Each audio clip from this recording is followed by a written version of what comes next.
പ്രഫുൽ പട്ടേൽ സഹമന്ത്രിയാകുക എന്നുള്ളത് അംഗീകരിക്കാൻ കഴിയില്ല എന്നുള്ള കാര്യം അജിത് പവാർ പറഞ്ഞു. ഈ ഒരൊറ്റ കല്ലുകടി മാത്രമേ ഇവിടെ ഇപ്പോൾ പറയാൻ കഴിയുകയുള്ളൂ. ബാക്കിയെല്ലാം സുഗമമായി തന്നെ മുന്നോട്ട് പോവുകയാണ്. രാഷ്ട്രപതി ഭവൻ ഒരുങ്ങിക്കഴിഞ്ഞു. ഇപ്പോൾ രാകേഷ്, മിഥുൻ, എന്താണ് ഏറ്റവും പുതിയ വിവരം? മന്ത്രിമാരുടെ കാര്യത്തിൽ ഇനി എന്തെങ്കിലും അപ്ഡേറ്റുകൾ വരാൻ ഉണ്ടോ?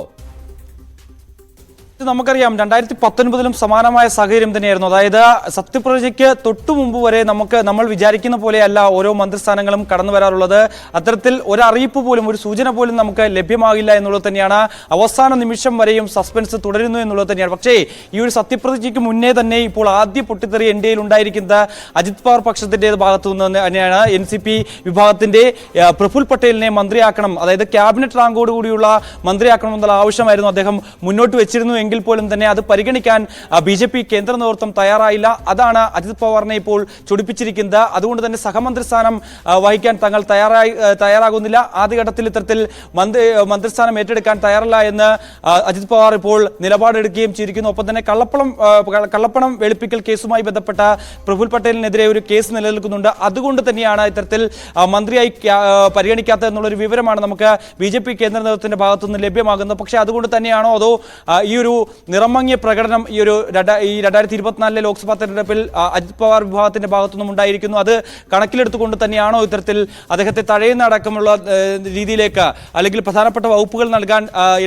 BJP നേതൃത്വം തയ്യാറാകാത്ത എന്നുള്ള ചോദ്യമാണ് ഇപ്പോൾ ഉയർന്നിരിക്കുന്നത്. എന്തായാലും സത്യപ്രതിജ്ഞയ്ക്ക് മുന്നേ തന്നെ NDAയിൽ ഒരു ആദ്യ പൊട്ടിത്തെറി അത് അജിത് പവാറിന്റെ ഭാഗത്തുനിന്നും ഉണ്ടായിരിക്കുന്നു എന്നുള്ളതാണ് ഏറ്റവും ശ്രദ്ധേയം. ശരി, ഇപ്പോൾ തത്സമയ ദൃശ്യങ്ങളാണ് കാണുന്നത്. നേരത്തെ പവൻ കല്യാണിനെ കണ്ടായിരുന്നു. അദ്ദേഹത്തെയാണ് ആന്ധി എന്നാണ് വിശേഷിപ്പിച്ചത് കഴിഞ്ഞ ദിവസം NDA യോഗത്തിൽ നരേന്ദ്രമോദി. അപ്പോൾ സഖ്യകക്ഷികളെ ചേർത്ത് പിടിക്കുക എന്നുള്ള നയം അദ്ദേഹം അത് തുടക്കത്തിൽ തന്നെ മുന്നോട്ട് വെച്ചിരിക്കുകയാണ്. പക്ഷേ ആ മന്ത്രിസഭ ഈ രൂപീകരണ സമയത്ത് അതിൽ അത്രമാത്രം ആ ഒരു കൈയച്ചുള്ള ഒരു സഹായം ചെയ്തു കൊടുത്തിട്ടില്ല.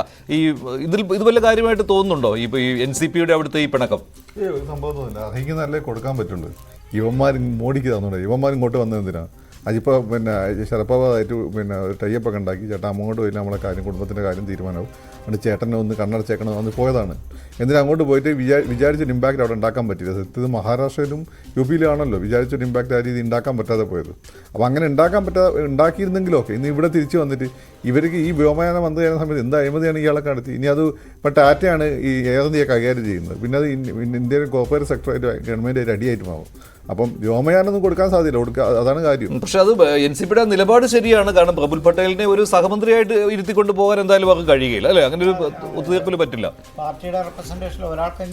കേരള ഗവർണർ കടന്നു വരികയാണ്. കേരള ഗവർണർ പ്രത്യേക ക്ഷണിതാവായിട്ട് എത്തിയിരിക്കുകയാണ് സത്യപ്രതിജ്ഞാ ചടങ്ങിലേക്ക്.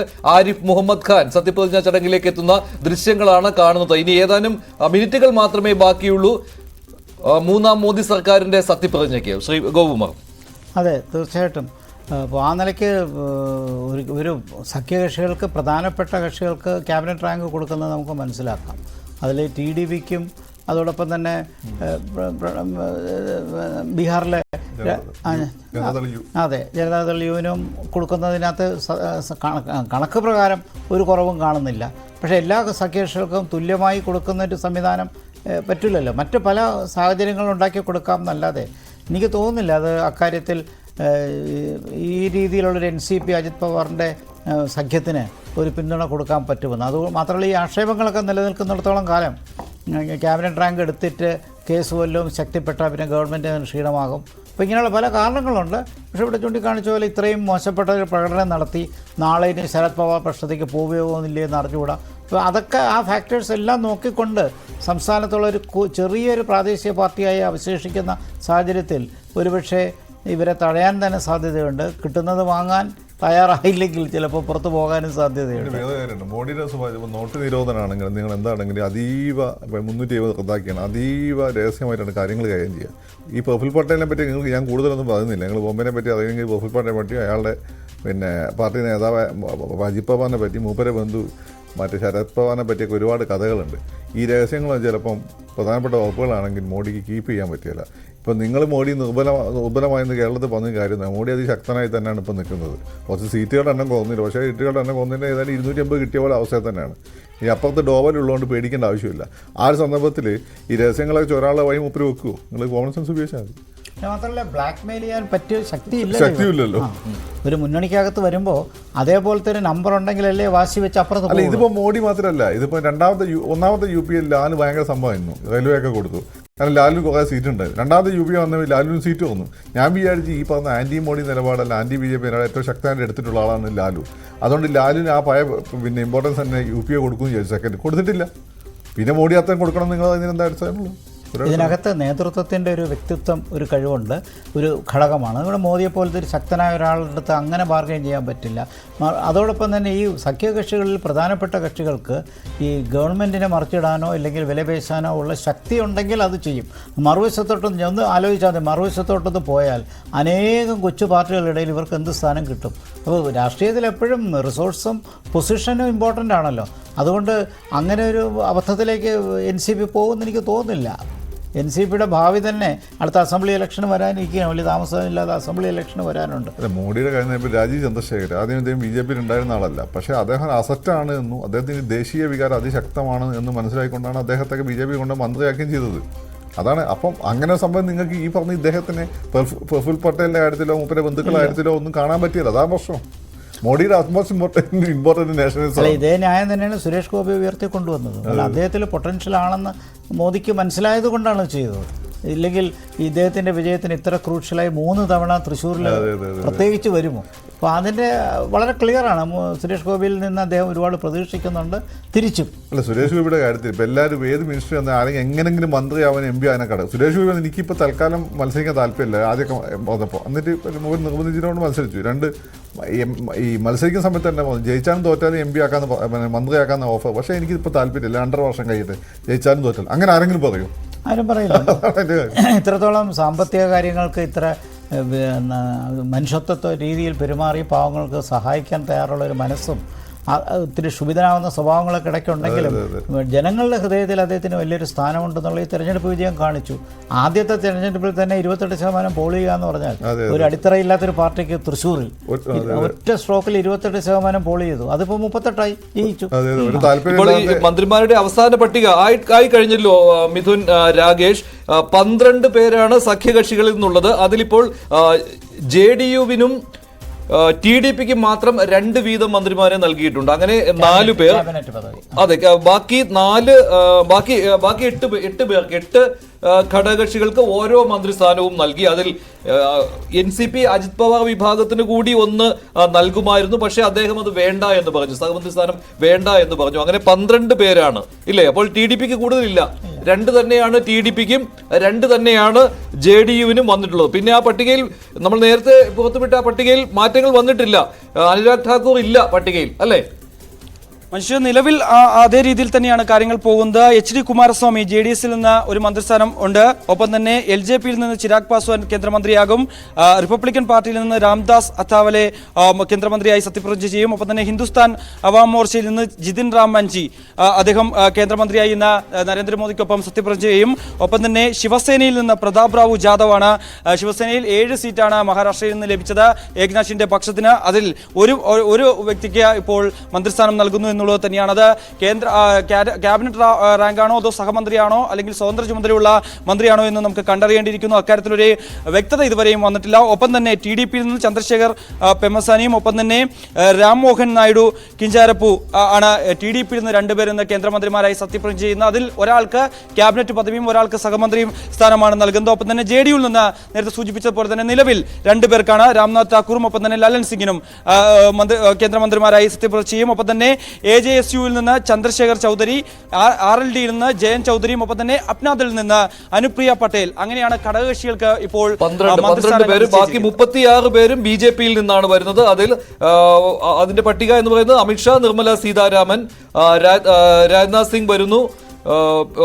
അമിത്ഷാ, നിർമ്മല സീതാരാമൻ, അശ്വനി വൈഷ്ണവ്, പീയൂഷ് ഗോയൽ, രാജ്നാഥ് സിംഗ്, മൻസുഖ് മാണ്ഡവ്യ, അർജുൻ മേഘ്വാൾ, ഇങ്ങനെ പോയി 36 പേർ അല്ലെ.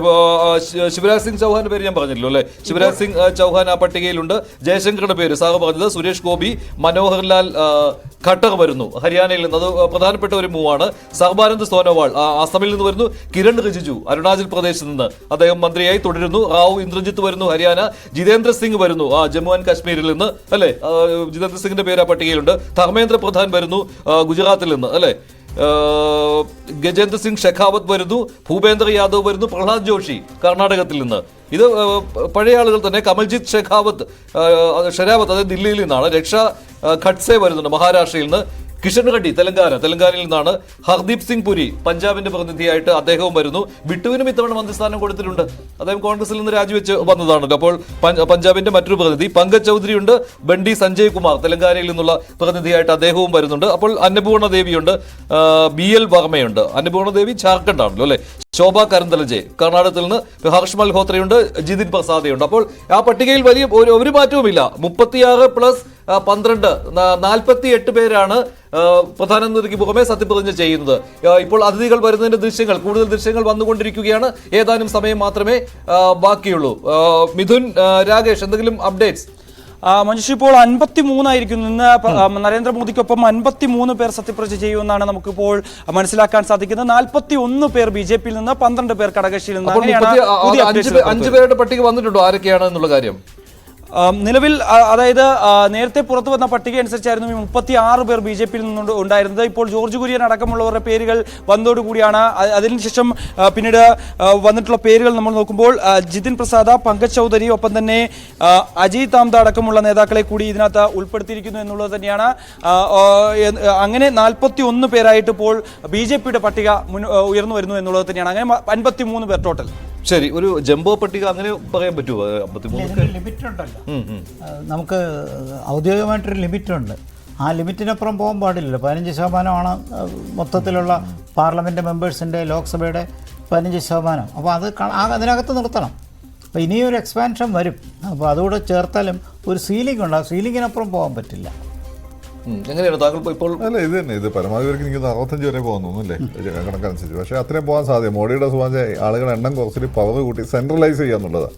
അതുകൊണ്ട് തന്നെയാണ് ഈ ഘടകകക്ഷികൾക്ക് പ്രധാനപ്പെട്ട വകുപ്പ് കൊടുക്കാത്തത്. കാരണം ഘടകകക്ഷികളുടെ വകുപ്പ് കൈയടച്ച് ചിലപ്പോൾ പ്രശ്നമാവും. അപ്പോൾ അതുകൊണ്ട് ഇപ്പോഴേ അതങ്ങ് സാധ്യത ഇല്ലാതാക്കുക. പ്രധാനപ്പെട്ട വകുപ്പ് കൊടുക്കണ്ട. ബാക്കിയെല്ലാം തന്നെ പ്രധാനമന്ത്രിയുടെ ഓഫീസായിട്ട് ബന്ധപ്പെട്ട എല്ലാ വകുപ്പുകളും പോകുന്നത്. അപ്പോൾ അതിന് ആളുകളുടെ എണ്ണം കുറയുന്നത്, ഉള്ള ആളുകൾ എഫിഷ്യന്റ് ആയിരിക്കണം. പക്ഷേ ഇവിടെ TDP-ക്കും JDU-വിനും മന്ത്രിസ്ഥാനം കുറഞ്ഞു എന്ന് വെച്ചുകൊണ്ട് അവർക്ക് മറ്റ് വാഗ്ദാനങ്ങൾ എന്തായാലും ആന്ധ്രയ്ക്കും ബീഹാറിനും വേണ്ടിയുള്ള കാര്യങ്ങൾ അല്ലേ, അവർക്കത് മതി, സാമ്പത്തികം മതി. പിന്നെ മറ്റേ കക്ഷിൻ്റെ ഒരു കുറച്ച് കേസുണ്ടല്ലോ അനുഭവ നായിഡുവിൻ്റെ പേരിൽ, അതൊന്നും അധികം അനങ്ങാതെ നോക്കണം. അത്രയേ ഉള്ളൂ. TDP-യുടെ താല്പര്യം സംസ്ഥാനം വലുതാക്കുക, ഹൈദരാബാദിന് പകരം നഷ്ടപ്പെട്ട അമരാവതി നന്നാക്കുക, വലിയൊരു തലസ്ഥാനത്തെ തയ്യാറാക്കിയെടുക്കുക. അപ്പോൾ അദ്ദേഹത്തിന് പ്രാദേശികമായ ഒത്തിരി ആവശ്യങ്ങളുണ്ട്. അതുകൊണ്ടാണ് അത്ര വലിയ പേരെടുക്കാത്ത 2 പേരെയാണ് ക്യാബിനറ്റിലേക്ക് നോമിനേറ്റ്. 2 പേർക്ക് ക്യാബിനറ്റ് ഉണ്ടോ? അപ്പോൾ അത്ര എന്തായാലും വലിയ പേഴ്സണാലിറ്റി ഫാക്ടറിൽ അത്ര വലിയ കൂടിയ ആൾക്കാരൊന്നും TDP-യിൽ നിന്ന് പോലും വന്നിട്ടില്ല. അപ്പോൾ അതിൻ്റെ അർത്ഥം ഈ ക്യാബിനറ്റിനകത്ത് ഡോമിനേഷൻ വരുന്നത് BJP-യുടെ തന്നെ എണ്ണം കൊണ്ട് മാത്രമല്ല, സീനിയോറിറ്റി കൊണ്ടും ആ പ്രവർത്തനം കൊണ്ടും. അപ്പോൾ വകുപ്പുകളുടെ കാര്യത്തിൽ മറ്റൊരു പാർട്ടിയിൽ നിന്നുള്ള ഒരു സീനിയർ മുഖം എന്ന് പറയുന്നത് ബീഹാറിൽ നിന്ന് വന്നിരിക്കുന്ന ജിതൻ റാം മാഞ്ചിയാണ് അല്ലെ. HIM എന്ന അദ്ദേഹത്തിന്റെ പാർട്ടി, അദ്ദേഹം അത് ഒറ്റയ്ക്ക് നയിച്ചുകൊണ്ട് മുന്നോട്ട് നമുക്ക് തോന്നുന്നുണ്ട്. പഴയ മുഖ്യമന്ത്രി മോഡിയുടെ മുന്നിൽ സീനിയർ ഒന്നല്ല അയാൾ അവിടെ നിന്ന് നിതീഷിന്റെ സഹായം കൊണ്ട് ജയിച്ചു. ഇപ്പം പിന്നെ മോഡിയുടെ സഹായം കൊണ്ട് ജയിച്ചു, അത്രേ ഉള്ളൂ. നമുക്ക് സീനിയർ എന്ന് പറയുമ്പോൾ സ്വന്തക്ക് ജയിച്ചു വരാൻ പറ്റണ്ടേ. ഇപ്പം പവൻ കല്യാൺ, അയാൾക്കൊരു വെയിറ്റ് ഉണ്ട്, കാരണം അയാൾ സ്വന്തം കഴിവുകൊണ്ട് ജയിച്ചു വന്നതാണ്. ഇതങ്ങനെ ഒന്നല്ല, ഇവർ രണ്ടുപേരും ഇല്ലെങ്കിൽ അവരൊന്നുമല്ല അത്ര. അപ്പോൾ അതുകൊണ്ട് ഈ നമ്മുടെ നാട്ടിൽ NCP എന്ന പാർട്ടിയില്ലേ, അതുപോലുള്ള അവസ്ഥയാണ്. പിണറായി വിജയൻ വിചാരിച്ചു കഴിഞ്ഞാൽ അവിടെ കിടക്കും. കൂടുതൽ ദൃശ്യങ്ങൾ വന്നുകൊണ്ടിരിക്കുകയാണ്.